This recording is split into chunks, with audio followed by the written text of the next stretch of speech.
¿Cuánto hace que hablamos, que pensamos, que nos preparamos para esos momentos de educación? De pensar en la educación, de llevar chicos al cole, de ser nosotros los educandos también. Y sin embargo, hay un momento en el que alguien nos mueve toda la estructura al poner un documental, que está colgado en YouTube y se puede ver tranquilamente, 2 horas y pico, que se llama La educación prohibida. Otra manera de ver la educación. ¿Será la verdadera manera en que debemos ver la educación para estos tiempos que corren? Está con nosotros el creador de esa película documental, Germán Doín Campos. Germán, bienvenido a Mendoza. ¿Cómo va? Muchas gracias. ¿Cómo estás? Muy bien, muy bien. ¿Cómo fue que te metiste a trabajar sobre este documental? Sobre este tema, ¿no? Claro, bueno, a mí el tema de la educación me atraviesa desde chico, digamos. Sí. Y siempre como tuve una perspectiva crítica, digamos, ya en la escuela primaria, en la escuela secundaria, de haber estado atento a ciertas cosas que pasaban en la escuela, a injusticias o a malestares, tener amigos que yo consideraba que eran muy inteligentes y así todo no terminaban o su tipo de inteligencia no era apreciada Sí. por la escuela, digamos. Sí. Y entonces eso siempre estuvo conmigo. Después yo me dediqué más en el campo de la comunicación. Ajá. Y la verdad es que cuando me pregunto qué es lo que yo le quiero contar al mundo, aparece como ese tema como clave, ¿no? Y me meto de lleno a investigar. Lo que me llama poderosamente la atención es que no son pocos casos o pocas personas los que van en esta línea de pensamiento. Lo muestra incluso claramente tu trabajo documental. No, claro. Mucha gente en diversos puntos del planeta que dice, no es el camino que ha tomado la educación el camino que sirve para que un niño y un joven puedan desarrollarse. Sí. Lo que pasa es que en la práctica los que funcionan bien de acuerdo al sistema, los que tienen éxito, son pocos, digamos, no es que son la gran mayoría. Hay un número muy grande de gente que hay mucha deserción, digamos, en nuestro país. Hay un 40-50% de deserción en la escuela secundaria. Y esto es un ejemplo de en realidad algo que pasa en todas partes del mundo, ¿no? Sí. Las personas que llegan a poder aprovechar el sistema educativo a fondo son muy pocas. Entonces, algunos se preguntan, ¿será que esto es realmente así? ¿Será que simplemente no rinden? ¿O será que el sistema educativo está de alguna manera no permitiendo, expulsándolo? Aquello que queríamos que era incluyente, tal vez no lo es tanto, ¿no? No tanto desde el aspecto de que no puedan ir los niños a la escuela, sino que vayan, pero no sean reconocidos en sus diferentes formas de aprender, de saber, de sus diferentes necesidades. Sí. Entonces, bueno, ahí es como que mucha de esta gente se pregunta y decide hacer algo al respecto, construir escuelas distintas, transformar escuelas en las que trabajan, ¿no? Ya te pregunto algo más, pero déjame que invitemos a nuestra gente a que si quieren sumar su opinión acerca de cómo ven hoy al sistema educativo, con las particularidades que tiene quizá en la provincia, en la Argentina. Si quieren opinar, ahí están nuestras redes abiertas para que lo hagan. El Facebook, inmediatamente lo revisamos. Recuerden, nos encuentran como cada día por Canal 9 Televida y nuestro WhatsApp seguro, 2616-81-2076.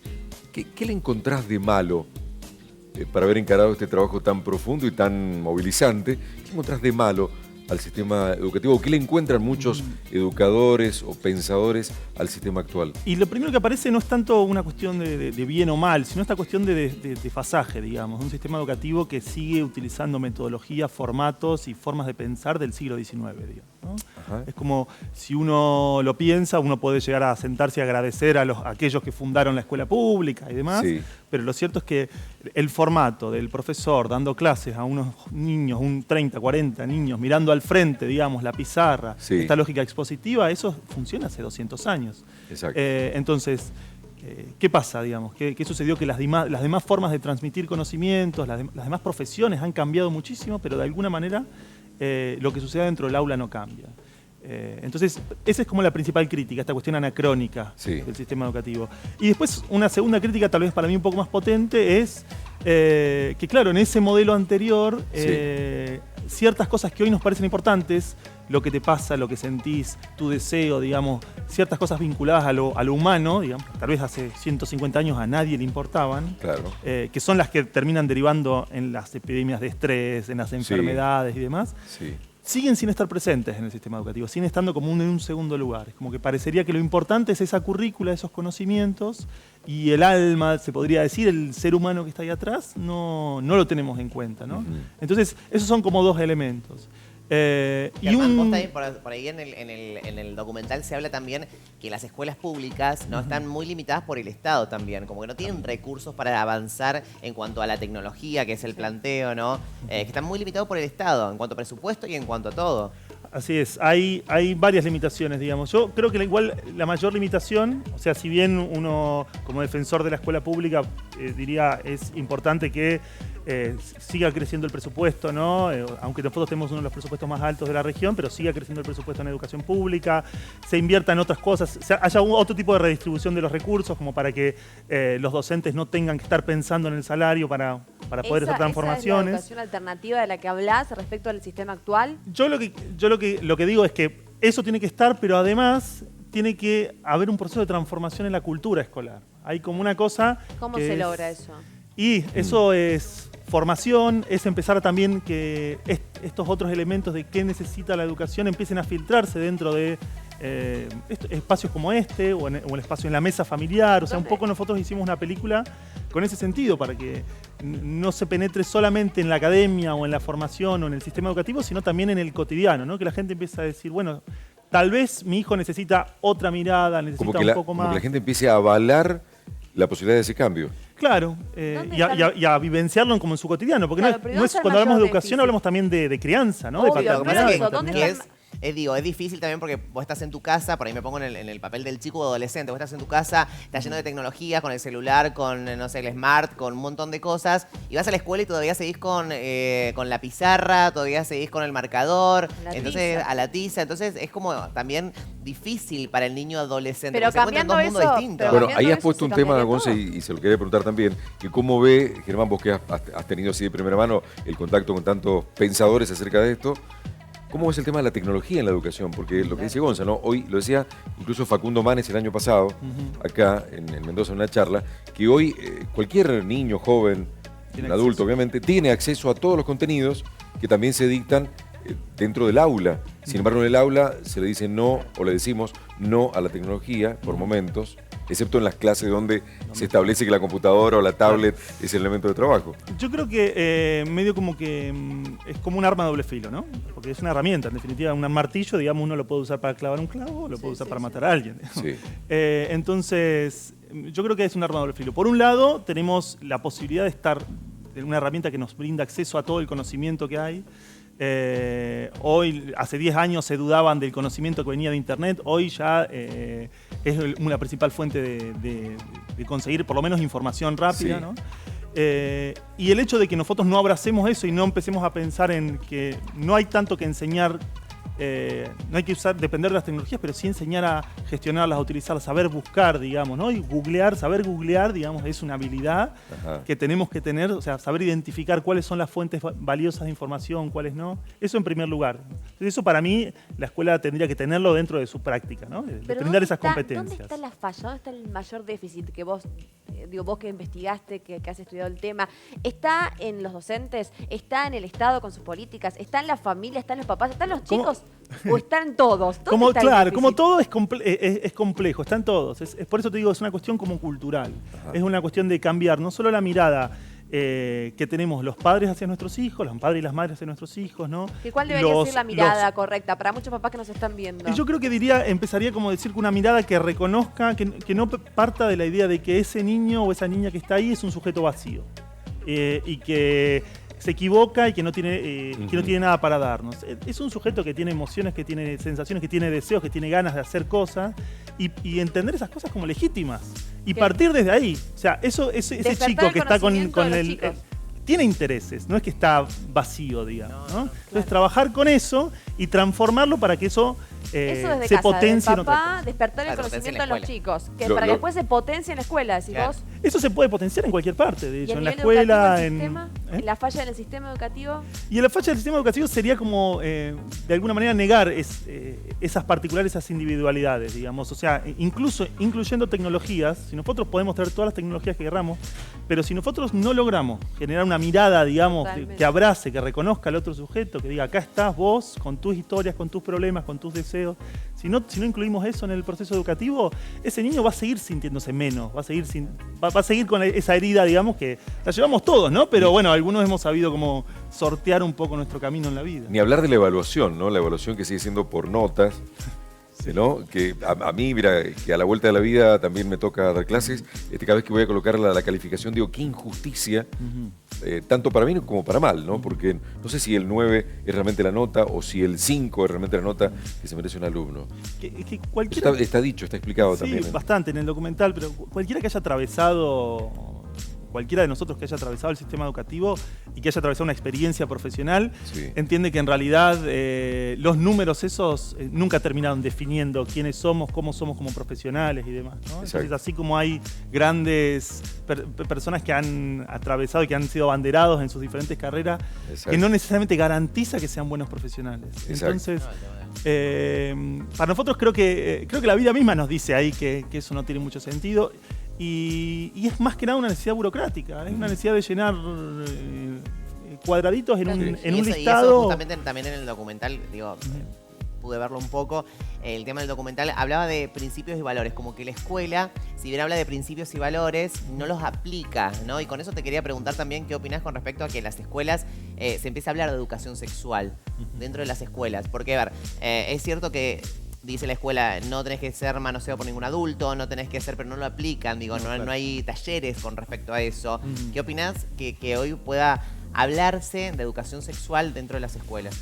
Yo creo que... De eso y de bullying, digo, mucho más. Sí, digo, pero... yo creo que la educación tiene que estar siempre atenta a lo que está pasando en el territorio, digamos. Más un baño de realidad. Y claro, no puede estar separada, no podemos construir un espacio idílico, digamos, ¿no? Entonces, lo cierto es que, mal que mal, o sea, el tema está ahí afuera, lo tenemos que hablar, es una problemática, las enfermedades sexuales de transmisión sexual son una problemática, digamos, las altas tasas de embarazo adolescente, bueno, las diferentes cuestiones, ¿no? La educación sexual está incluida dentro de las peticiones que están haciendo los colectivos feministas, es como uno de los pilares. Entonces, la verdad es que pretender que poder seguir sosteniendo un sistema educativo de vanguardia o a la altura, digamos, de nuestros tiempos sin incluir la educación sexual, así como otras temáticas, es la verdad, es ridículo, digamos, pretender que eso no esté ahí adentro, ¿no?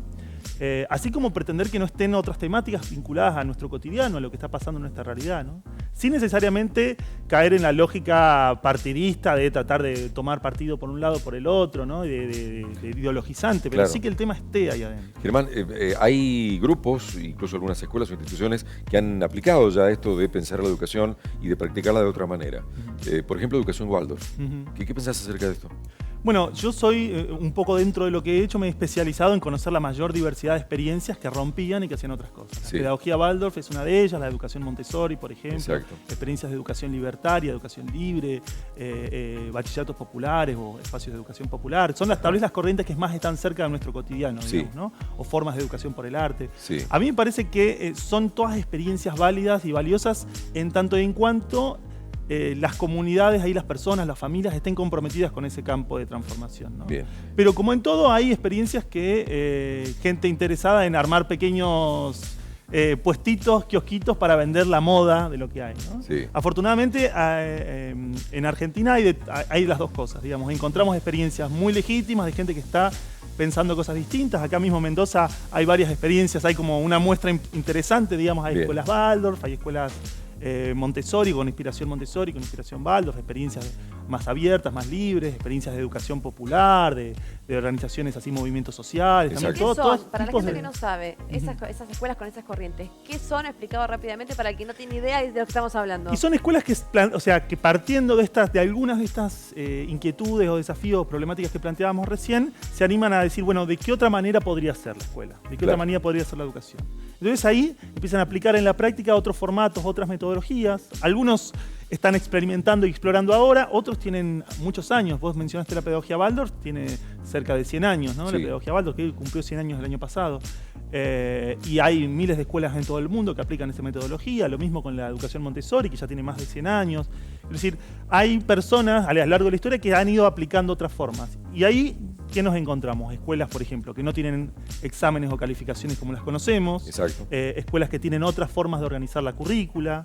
Escuelas donde se prioriza el ratio, se vendría a decir la relación de cantidad de maestros o cantidad de alumnos por maestros es muchísimo menor, porque ese es otro tema, ¿no? Un maestro con 30, 40 alumnos, ¿cómo hace para mirar a cada uno esto que decía yo antes, ¿no?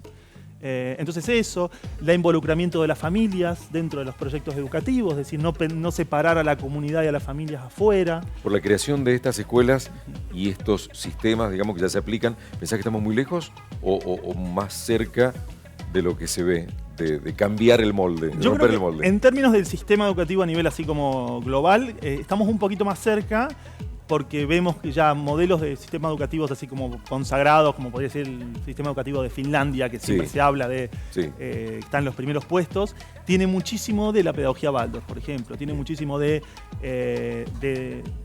diferentes tácticas, herramientas, metodologías en la práctica. No es pedagogía Waldorf, pero tiene mucho de eso. O sea, muchas de las experiencias alternativas han comenzado como laboratorios, Sí. como exploración, y se han ido filtrando dentro.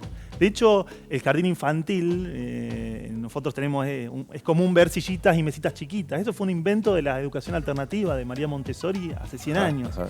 Quiero decir, tarda, ¿no? Uno Sí. dice, bueno, tardó 100 años, ¿no? Pero Y cada lo vez cierto es que se va arranca- filtrando Sí, cada sí, vez claro. un Y poquito cada más. vez arranca antes, ¿no? Los chicos Claro. van antes a la escuela. ¿Eso es bueno o malo? Para cerrar, porque ya te estamos finalizando.